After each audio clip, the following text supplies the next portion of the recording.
Hi, my name is Irfan and this is my first tutorial which is an introduction to computer programming languages. I composed this tutorial for computer science college and school students. But anyone can learn and start computer programming from any educational background or age. To start programming, you need basically three things. The first one is a good communication skills in English language. Second one, a decent knowledge in maths. And third one, simple logical reasoning. Then the question arises that why I will learn computer programming. We are using computers everywhere in today's time, like watching news, for ordering food, designing civil architectures, playing games, train tickets booking, banking, and in fact mostly everywhere, even for datings and matchmakings. Don't you want to know how this computer applications actually works, what is going on in the background? So in these tutorials, I will guide you how to write programs and build your own applications and websites. Okay, then we will start with this tutorial. So before learning programming languages, first we will be discussing how actually a computer work. So for non-technical people, I will be giving you a overview of how actually computers store your data in binary numbers. The most basic way of thinking of a computer is as an input-output machine. So basically, computer take information from external sources like keyboard, mouse, sensors, or anything, store it, process it, and show you the result, output. Generally, we use computer to watch PPTs or playing games, watching movies, or using high-end applications like AutoCAD, MATLAB, but we actually don't know how computer process this information. So on a very fundamental level, all computer understand is ones and zeros, means that every single input and output gets at some point translated into or from ones or zeros. This allows us to transform any information into electrical signals. So just take a moment to think about that. Anything you see or interact can actually be translated and represented as electric signals. So representing information as electrical signals is what allows computer to actually process that information and transform it. So how this binary number system work? Binary numbers means that all numbers are computed with base 2. Let's take an example. If you think of any number, let's take a number 2561. So depending on the position the number occupies from right to left, just consider go through the number from right to left. The number has a different value which is a multiple of 10. So in this example, for instance, 1 occupies the ones position, 6 occupies the tens position, 5 occupies the hundreds position, and 2 occupies the thousands position. So this way, 2 into 1000 plus 5 into 100 plus 6 into 10 plus 1 into 1 is equal to 2561. Here is a example how to represent number 12. Okay, this is how a number 12 is stored in binary form. So with 8 bits, you can represent any number between 0 and 255. And with 32 bits, you can represent any number between 0 and 4 billion. So you might be thinking that, sure, but what about strings and punctuations? Okay, we are talking about numbers, but what about alphabets and all that? So for that, we still follow the ASCII code, American Standard Code for Information Interchange. That actually basically maps any character or punctuation sign, including capital letters, small letters, to one of the 8-bit numbers. And this is how we use numbers to represent letters. So this is about numbers and alphabets. But what about any complex data like images? So image can also be reduced to zeros and ones in binary code. Any computer screen just considered as a matrix. So it has a given number of pixels, and every pixel has a color, and by using the RGB or hex color codes, we can represent colors as numbers, which means that we can basically tell a computer which color each pixel must have. The same thing goes for music albums or videos, or any type of information you can think to store in a binary format. So this information is actually in electric signals, but how we compute them? So this is where electrical circuits come in. So on a basic level, we use electrical circuits to behave as logical machines. So for a specific input, this will return some output depending on the logic on which they have been built, like and, or not. And they will also do the sums, subtractions, multiplications, and divisions. So all these calculations happen in a unit inside our CPU that is known as ALU, Arithmetic Logic Unit. So as I think that some of you will know about what is a CPU. It's a central processing unit, and it is the brain of computers, and where all the computations happen. So the interesting thing about CPU is that they don't have any memory, which means they can't remember absolutely anything. So without memory, whatever computation you are doing will be lost right after we perform it. So roughly speaking, you might already know there are two types of memory which computer uses: RAM and persistent memory. RAM, as you know, random access memory. So just think of RAM memory as a grid, like a matrix which is storing 8-bit numbers. RAM memory keeps track of the addresses in the memory matrix of any given 8-bit number, or whenever the CPU needs it. And in order to perform this operation, we use the exact same circuit logic that we used before. This is, we use the exact same logic to allow a given input, whatever, to be stored in a given place in the memory, in the RAM, or if you want to store it, or also you want to access it, whatever piece of information it is having. So a computer CPU can only understand instructions that are written in machine language, like in zeros and one binary format. So it is very difficult to write an entire program in a machine language. So programming languages have been invented for this purpose. So what is a program? Program is a set of instructions, and programs are mostly stored on a secondary storage like hard disk. So whenever we access these programs, they will go to the RAM. It has to be copied into the main memory, RAM, each time the CPU executes it. For example, suppose you have a word processing program like MS Word on your computer disk. To execute the program, you use the mouse to double click the program's icon. This causes the program to be copied from the disk into the main memory, RAM, and then the computer CPU executes the copy of the program that is in the main memory. So when a CPU executes the instructions in a program, it is engaged in a process that is as a fetching, decoding, and executing. It is just like a cycle. So this cycle, which consists of these 3 steps, and it is repeated for each instruction in the program. These steps, these are the steps. The first one is fetch. Program is a long sequence of machine language instructions. The first step of the cycle is to fetch or read the next instructions from memory into the CPU. The second step is decoding.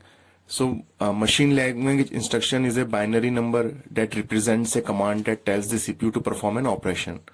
In this step, the CPU decodes the instruction that was just fetched from the memory to determine which operation it should perform. The third one is execution.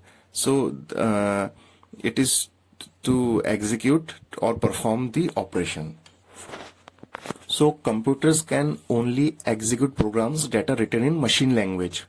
So, as I already mentioned, a program can have thousands or even millions of binary instructions, and writing such a program would be a very difficult and time-consuming process. So, programming in machine language would also be very difficult, because putting a 0 and 1 in a wrong place will cause you an error. So, a computer CPU only understands machine language, and it is almost impractical for people to write programs in machine language. So for this reason, assembly language was created in the early days of computing as an alternative to machine language. So instead of using binary numbers for instructions, assembly language uses short words that are known as mnemonics. For example, in assembly language, mnemonic add means to add two numbers. MUL we can use to multiply numbers. MOV we can use to move a value from one location to another in the memory. So when a programmer uses assembly language to write a program, he or she can write short mnemonics instead of binary numbers. So assembly language programs can't be executed by the CPU. So, because CPU understands only machine language, so a special program known as assembler is used to translate an assembly language program into a machine language program. This program that is created by the assembler can be executed by the CPU. So, assembly language also requires that you write a large number of instructions for even a simplest program. Because assembly language is so close in nature to machine language, actually it is referred to as a low level programming language. So to overcome this gap, a new generation of programming languages known as high level languages begin to appear.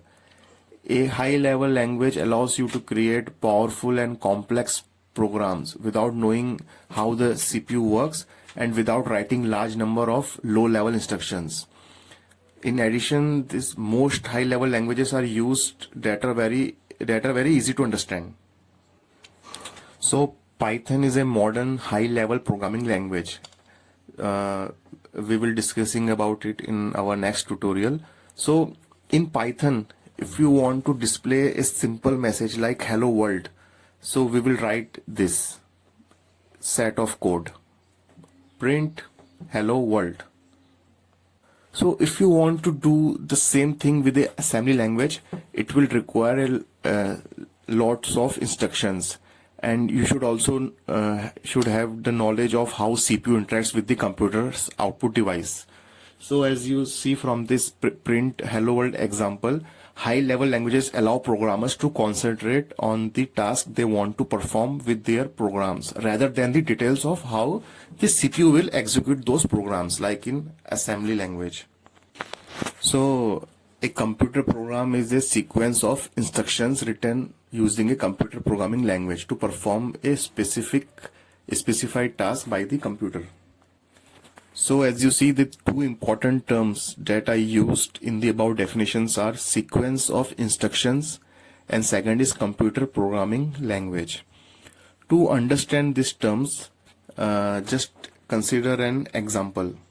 So just consider a situation when someone asks you that भैया ये railway station किधर है, means how I can go to the railway station. So we will use a human language to tell the way to the railway station. Something like that: first go straight, and after half kilometer take a bus number 402, and after when you drop at the stop, take a left from the red light, and then again walk for like 500 meters and take a left turn, and then you will find the railway station on your right hand side. So here I used English language to give several steps to be taken to reach to railway station. If they are followed in the following sequence, then you will reach railway station. First one, go straight. Second, take a bus, number 402. Third, take a left turn. Fourth, walk 500 meters. Fifth one, search for the railway station at your right hand side. So this sequence of instruction is actually a human program written in English language, which will instruct on how to reach railway station from a given point. This same sequence can be written in Spanish, Hindi, or Urdu, or any other human language. So now let's again go back and try to understand a computer program, which is a sequence of instructions written in a computer language to perform a specified task by the computer. So let's again take the example of a simple program written in Python programming language. Print hello world. This above computer program instructs the computer to print. Print means to show the output will be hello world. Print means just to show the output. It will print the output. It will show the output on the user end. So this computer program is also called as computer software, which can range from 2 lines to millions of lines of instructions. And a computer program instructions are also called as a program source code, and computer programming is also called program coding. So basically a computer without a computer program is just a empty box. It is programs that make computers active. So as we humans have developed so many languages to communicate among ourselves, computer scientists, yes, I will use the term scientist, computer scientists have also developed several computer programming languages to provide instructions to the computer, means to write computer programs. So now we will come to the introduction to computer programming. If you understood what a computer program is, then we will say the act of writing computer programs is called computer programming. And there are hundreds of programming languages: Java, C, C++, C#, Python, Perl, Ruby, PHP. So someone who can write computer programs, or in other words, someone who can do computer programming, is called a computer programmer. So let's talk about algorithm. From programming point of view, an algorithm is a step-by-step procedure to resolve any problem. An algorithm is an effective method expressed as a finite set of well-defined instructions. So a computer program, suppose a computer programmer has to write a computer program to find the largest number from a given set of numbers. So first we will write an algorithm to how to find the largest number from a given list of numbers. So the first step is just get a list of numbers L1, L2, L3, L4, L5 up to, like, suppose the last number is Ln. So just assume that L1 is the largest number. So now our pointer is on L1, means L1 is the largest number. Now take the next number from the list and compare them. If that number is largest, means that if that number which we selected, L1, is largest than Li, then largest is Li. And we will repeat the procedure, and if Li is the last number from the list, then we will store that number as the largest number, and we will display the output.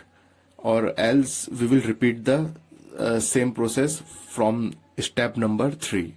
So this is a simple algorithm. and this is how computer programs are written. So as you know about English language, which is a well-known human interface language, so English has a predefined grammar which needs to be followed to write English statements in a correct way if you want to write. So likewise, any other language other than English like Hindi, Spanish, French, they are made of several elements like verbs, nouns, adjectives, adverbs, conjunctions. So similar to human interface language, computer programming languages are also made of several elements. So I will take you through the basics of those elements and I will make you comfortable in using them in programming languages. So these basic elements include programming environment, means where we are writing our program, just a compiler, assembler, IDE, then basic syntax, then data types, variables, keywords, basic operators, decision making. Decision making is a very complex step. Then loops and numbers, characters, array, strings, functions, then file input output operations. We will discussing in our all these things when we will be going deeply in our tutorials for programming languages. So first thing, to write a computer program, we need an environment setup. It is the first step before to write a program. So environment setup means just a software which is required to install on our PC, which we will be using to write computer programs, compiling them and executing them. For basically, we need a computer for that, internet, a web browser. So we will be using a text editor to create a computer program, a compiler to compile the programs into binary format, and an interpreter to execute the programs directly. So you can use normal notepad in your computer or any like notepad or notepad plus to write your code. So actually computer can't understand the program directly given in the text format.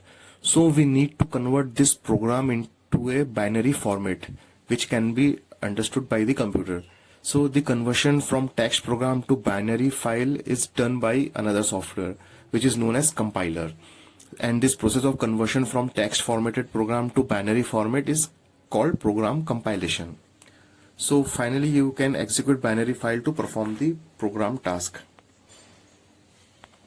So if you are going to write your program in any other language like C, C++, Java, so you need to install their compilers before you start programming.